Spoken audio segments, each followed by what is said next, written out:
ओम नमो शिवाय। भारत माता शिवशक्ति अवतार परमात्मबाणी। ओम पिताश्री शिव बाबा के मने आछे आजकेर तारीख 30 जून 2026 प्रातः क्लास। ओम नमो शिवाय। आज परम पूज्य परमपिता परमात्मा शिव बाबा बोलছেন জ্ঞানী বাচ্চারা, হ্যাঁ বাবা, এই দান পুণ্য যজ্ঞ তপ ইত্যাদি করার মাধ্যমে আমাকে পাওয়া যায় না। আমি তো আসি অন্তে। যারা এসে আমার হয় তারাই উত্তরাধিকার পায়। ওম নম শিবায়। বাচ্চারা জানে যে শিব বাবার গলায় গাঁথা হতে অথবা গলার হার হতে আমরা এখানে এসেছি। আর এই বেহদ বাবার দরজায় নয়, ঘরে এসেছ। ওনার দরজা নয়, ঘর বলবে। বাপ দাদা মায়ের এই ঘর, তোমরা ঘরে এসেছ। তোমাদের কিছু চাওয়ার থাকে না, তোমরা জানোই না আমরা কি চাইব। যেমন লৌকিক বাচ্চা জন্ম নেয়, তাদের কি মাতা পিতার কাছে কিছু চাওয়ার আশা থাকে না? এটা একটা নিয়ম, ল। বাচ্চা জন্ম নিল আর মালিক হয়ে যায়, এটাও ঠিক সেরকম। তোমরা মাতা পিতার হয়েছ তো আর চাওয়ার দরকার থাকে না। ভেবে চিনতে তোমরা মাতা পিতার হয়েছ। জানো যে মাতা পিতার থেকে আমরা স্বর্গের অফুরন্ত সুখ পাই। যেমন বাচ্চাদের কিছু চাইতে হয় না, তেমনই তোমাদেরও কিছু চাইতে হবে না। বাবা বোঝাচ্ছেন, আমি তোমাদের স্বর্গের খাজানা দিই। প্রতিটি বিষয়ে পুরুষার্থ করতে হয়। এখনকার পুরুষার্থের দ্বারা তোমরা বেহদ রাজত্ব ভোগ করো। তারপর পরে ভক্তিমার্গ শুরু হয়। দুনিয়ার মানুষ বিদ্বান আচার্য ইত্যাদির জানা নেই যে ভক্তিমার্গ কবে থেকে শুরু হয়। তোমরা জানো আধা কল্প পরে ভক্তিমার্গ শুরু হয়। তার আগে ভক্তির চিহ্নও থাকে না। সত্যযুগ ত্রেতা যুগে ভক্তি হয় না, তাই ঝাড়েও দেখানো হয়েছে। আধা কল্প পরে আবার ভক্তি শুরু হয়ে যায়। 21 জন্ম এই জ্ঞানের বর্ষা চড়ে। বর্ষা পূর্ণ হলো, তারপর ভক্তি শুরু হয়। বাবা বলেন, এই দান পুণ্য যজ্ঞ তপ ইত্যাদি করার মাধ্যমে আমাকে পাওয়া যায় না। আমি তো আসি অন্তে। যারা এসে আমার হয় তারাই বর্ষা পায়। এতে জিজ্ঞাসা করার কিছু নেই। তোমরা জানো বাবার হওয়ার মাধ্যমে আমরা গলার হার হয়ে যাব। সূর্যবংশী রাজধানী নিতে পারো। সত্যযুগে তোমরা বিশ্বের মালিক হার হও, বৈজয়ন্তী মালার গাথা হও। এটা হলো রাজস্ব অশ্বমেধ রুদ্র গীতা জ্ঞান যজ্ঞ। ভক্তিমার্গে শুধু রুদ্রযজ্ঞ হয়। এখন তোমরা শিব শক্তি সেনা, অহিংস নন ভায়োলেন্স গুপ্ত সেনা। যোগ বলের দ্বারা তোমরা বিশ্বের মালিক হও। বেহাদ বাবার গলার হার হও। জানো তুমি মাতা পিতা, আমরা বালক তোমার কত অসংখ্য বাচ্চা। আচ্ছা, প্রজাপিতা ব্রহ্মা কার বাচ্চা? সে বাবার বাচ্চা। তো দাদা মশাইও একজন, বাবাও একজন, বাচ্চা অনেক অনেক। তাই নাম হলো প্রজাপিতা ব্রহ্মা। তোমরা হলে ব্রহ্মার সন্তান। তো প্রমাণিত হয় তোমরা দাদা মশাইয়ের পুত্র পুত্রী। বেহাদ বাবার থেকে স্বর্গের বর্ষা পাওয়া যায়। হেভেন হলো নতুন দুনিয়া। হেলকে নতুন দুনিয়া বলা হবে না। হেল হলো পুরনো দুনিয়া। হেল থেকে হেভেনে নিয়ে যাওয়ার জন্য অবশ্যই বাবাকে আসতে হয়। তাই ওনার নামই হলো হেভেনলি গড ফাদার। হেলের মালিক তো রাবণ, যার মতে মানুষ চলে। বাবা বলেন, এই সব হলো আসুরি মত। পতিত হওয়ার কারণে তাদের অসুর বলা হয়। 5 বিকার প্রতিটি মানুষের মধ্যে আছে। নামও আছে, কংস, জরাসন্ধ, শিশুপাল, কীচক। এই সব অসুরদের নাম। যারা দ্রৌপদীর পিছনে পড়ে তাদের কীচক বলে। বাবা এসে বস্ত্রহরণ থেকে বাঁচান। তারপর 21 জন্ম কেউ বস্ত্রহরণ করবে না। নাটকে দেখায় কৃষ্ণ দ্রৌপদীকে শাড়ি দিচ্ছেন। তোমরা সবাই দ্রৌপদী।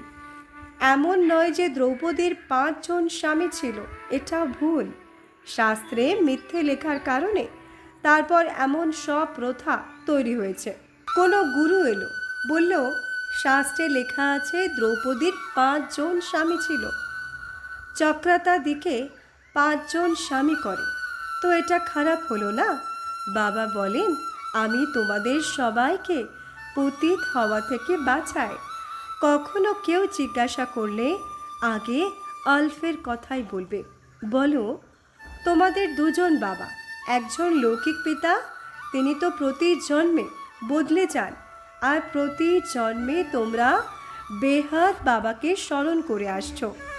তিনি হলেন সবার পিতা। ভগবান তো নতুন দুনিয়ার রচয়িতা, তাই না? এটা হলো পুরনো দুনিয়া। নতুন দুনিয়ায় ভারত স্বর্গ ছিল। ভক্তিমার্গ শুরু হয় দাপর থেকে। ড্রামায় এই শাস্ত্র ইত্যাদিও নির্ধারিত আছে, যা মন গড়া বসে তৈরি করে। মনে করে আদি সনাতন দেবী দেবতা ধর্ম ছিল, কিন্তু রাজ্য কে শিখিয়েছেন তা জানে না। কৃষ্ণের নাম দিয়ে দিয়েছে। কৃষ্ণ ভগবান উবাচ বলে, তোমাদের বোঝানো হয়েছে কৃষ্ণকে ভগবান বলা যায় না। তোমরা কৃষ্ণের গলার হার হও না, সেটা তো রাধেই হবে। এটাও মানুষ জানে না। এমন তো নয় যে কৃষ্ণের 16,108 জন রানী হতে পারে। চিত্রে তো আছেই রাধে কৃষ্ণ। ব্যাস, এই কথাগুলো তোমরা এখন বোঝো। বড় বড় বিদ্বান ইত্যাদি তো একেবারেই বুদ্ধিহীন, কিছুই জানে না। অন্ধবিশ্বাসে পড়ে যা এলো তাই করে নিল। বুদ্ধিহীন। অন্ধের সন্তান অন্ধই তো। রাবণ সবাইকে অন্ধ করে দিয়েছে। এখন বাবা বলে, সজনীরা জাগো, নবযুগ এসেছে। কলিযুগের পর আবার কোন যুগ আসবে? ত্রেতাকেও নবযুগ বলা হবে না। আগে হলো সত্যযুগ, তারপর ত্রেতা। নতুন যুগ একমাত্র সত্যযুগকেই বলা হয়। ব্যাস, ত্রেতাকেও নয়। তো বাবা বলেন, বাচ্চারা বুঝতে পারছো? নিশ্চয় আছে তো। তোমরাই এসে এই সব কথা বোঝো, আর জীবন্ত অবস্থায় সে বাবার হও। নিজেকে আত্মা মনে করো। শরীরের ভান ছেড়ে এখন আমরা আপনার হয়েছি। বাবা বলেন, এখন নাটক শেষ হলো। আমি এসেছি তোমাদের ঘরে নিয়ে যাওয়ার জন্য। এটা হলো পাঠ করার রঙ্গমঞ্চ। এর অন্ত পাওয়া যায় না। তো এখন বেহাত বাবাকে আর ওনার প্রাপ্তিকে জানা তো তোমাদের অধিকার। বেহাত বাবার ঘর কত বেহাত বড়। কতই না চেষ্টা করে দূরে দূরে যাবার জন্য, কিন্তু অন্তত পায় না। সাগর আর সাগর। বলবে সৃষ্টি অনন্ত। বাচ্চাদের কাজ হলো সবাইকে বোঝানো। এতে কিছু চাওয়ার দরকার নেই। বাবা বলেন, আমি এসেছি, এখন তোমরা এই প্রাপ্তি করো। চাই সূর্যবংশী, চাই চন্দ্রবংশী, রাজধানী নাও, নিজের সিট রিজার্ভ করে নাও। ঠিকই, মাম্মা বাবার সিট তো নামি দামি। ওনারা তো লক্ষ্মীনারায়ণ হন। একে স্বরাজ্য বলা হয়। এটা হলো স্বরাজ্যের জন্য জ্ঞানের যোগ্য। তোমরা স্বরাজ্য পাও। যত মানুষ আছে এই যজ্ঞে স্বাহা হতে হবে, তাই একে যজ্ঞ বলা হয়। তোমরা জানো ভম্বরে আগুন লাগবে। তোমরা বাবার কাছে আসো পুরনো দুনিয়া ছেড়ে দেওয়ার জন্য। নিজে মরলে দুনিয়া শেষ, তোমরা অশরীরী হয়ে যাও, তো কিছুই নেই। আবার শরীর পেলে তখন দুনিয়ার খেয়াল হয়। এখন প্রথমে তো পুরনো দুনিয়া ছাড়তে হবে। শরীরের ভাঁড় ছেড়ে সে বাবার গলার হার তোমরা হও। বাবা বলেন, আমার মধ্যে যে গুণ আছে তা তোমাদের শেখায়। কোনো নতুন আবিষ্কার বা ইনভেনশন বের করলে তার বৃদ্ধি রাজাদের দ্বারা করানো হয়। এখানেও রাজা থাকলে তাদের দ্বারা জ্ঞান ছড়াতো, কারণ রাজার মধ্যে শক্তি থাকে। বাবা তোমাদের নতুন আবিষ্কার জানিয়েছেন। স্বর্গের স্থাপনা কিভাবে হয়, কত মাথা ঘামাতে হয়। কোনো আবিষ্কার বের করলে গভর্নমেন্টকে জানায় প্রসারের জন্য। তো তোমাদের বেহাত বাবার পরিচয় দিতে হবে। তোমরা জানো 5,000 বছর আগের মতো আমরা সহজ রাজযোগ শিখছি, আমরা পড়ছি। তোমাদের জিজ্ঞাসা করারও দরকার থাকে না, সব কিছু নিজেই বলে যাচ্ছেন। এতদিন কত পড়িয়েছেন, পড়াতে পড়াতে এখন তোমাদের জ্ঞানের সার দিচ্ছেন। এমন এমন পয়েন্ট ধারণ করে লেখো।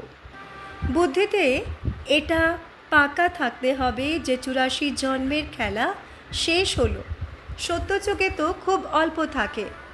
এখন তো কত মানুষ পেট ভরে যাওয়ার জন্য পায় না, যেখানে সেখানে থেকে আনাজ চাইতে থাকে। এত অন্ন জোগাড় করবে বা তৈরি করবে যা ভারতবাসী খাবে, তা তো করতে পারে না। তোমরা জানো লড়াই অবশ্যই হবে, স্টিমার আসা বন্ধ হয়ে যাবে, দুর্ভিক্ষ খুব পড়বে, বোম, প্রাকৃতিক দুর্যোগ, মুষলধারে বৃষ্টি ইত্যাদি সব আপদ আসে। মানুষ খুব ত্রাহি ত্রাহি করে। তোমরা দেখবে অবশ্যই বিনাশ কিভাবে হয়। রিহার্সাল তো হতে থাকে। বলে চীন রাশিয়াকে তো আমরা নিমেষে উড়িয়ে দেব। তোমরা বাচ্চারা জানো এটা তো উড়বে লড়াই করে। এখন তোমরা বুঝে গেছো যাদব, কৌরব, পাণ্ডব কাদের বলা হয় আর কি করছে। তাদের প্ল্যান দেখো আর তোমরা নিজেদের প্ল্যান দেখো। তোমাদের হলো সত্য প্ল্যান। তারা তো বলে আমরা এত আনাজ দেব যা ওখান থেকে কখনো আনতে হবে না। ড্যাম ইত্যাদি কত বানায়, আবার ভেঙে পড়ে তো কত লোকসান হয়ে যায়। একে প্রাকৃতিক দুর্যোগ বলা হয়। অনেক আপদ আসবে। তোমরা বাচ্চাদের খুব স্থির থাকতে হবে। এই পুরনো ছিছি দুনিয়ায় আর কতদিন থাকতে হবে। তোমরা চাও ব্যাস এখনই সুখধাম হয়ে যাক, কিন্তু তোমরা তো এখন বাবার সাথে আছো, অনেক সেবা করছো, প্রত্যেককে মুক্ত করছো। পতিত পাবনের তোমরা সেনা, সবাইকে পাবন বানাচ্ছ। বোঝাতে হবে যে 5000 বছর আগেও আমরা এই রাখি বেঁধেছিলাম। সত্যযুগ ত্রেতাযুগে আবার এই রাখি বাঁধার দরকার থাকে না। তারপর দাপর থেকে এই প্রথা শুরু হয়। ওটা হলোই ভক্তিমার্গ। তোমরা জানো আমরা এসেছি গলার হার হতে। বাচ্চাদের কত খুশি, ব্যাস এখন আমরা গেলাম তো গেলাম। পাপ কর্ম বিকর্মের গতি তো বোঝাতে থাকেন। যা কিছু এই সময় বোঝাচ্ছে হুবহু অক্ষর বাই অক্ষর 5000 বছর আগেও তোমাদের বুঝিয়েছিলাম।